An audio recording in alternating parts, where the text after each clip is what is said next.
ወቅቱ ያልጣለን የመላእክት ጥበቃ ስላልተለየን ስለማይለየንም ነውና ለመላእክቱ ሁሉ ክብር ምስጋና ይሁን። ዛሬ እኔና እናንተ የከተምንባት የጽድቅ ከተማ ቅድስት ቤተ ክርስቲያን አባቶቻችን ብዙ ዋጋ ከፍለው ለእኛ እንድትደርስ ዋጋ ከፍለዋልና አንድ ረሳቸው የነ ቅዱስ ጊዮርጊስን ተጋድሎ፣ የነ ቅዱስ ቂርቆስን ተጋድሎ፣ የነ ቅድስት አርሴማን ተጋድሎ ዛሬ ላለችው ቤተ ክርስቲያን የትጋታችን ሁሉ ምንጭ በረከታችንም ነውና ጻድቃንን እነ ተክለ ሃይማኖትን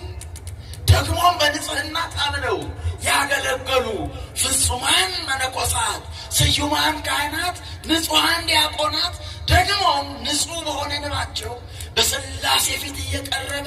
ምሕረትን ለዓለም የሚያሰጥ የምእመናን የንጹሐን እንባ ጭምር ዛሬ ቤተ ክርስቲያን እዚህ እንድትደርስ ዋጋ ነውና ለየሁሉም እንደየማድረጋቸው ክብርና ምስጋናችን ይድረሳቸው። ወገኖቼ በምትኖረን ጥቂት ደቂቃ አስተርእዮ ማርያም እንላለንና በዚሁ ርዕስ ያለውን ግንኙነት አንስተን ነገረ ማርያምን ከዕረፍቷ ጋር አያይዘን የጥንት አባቶች የጥንት ድርሳናት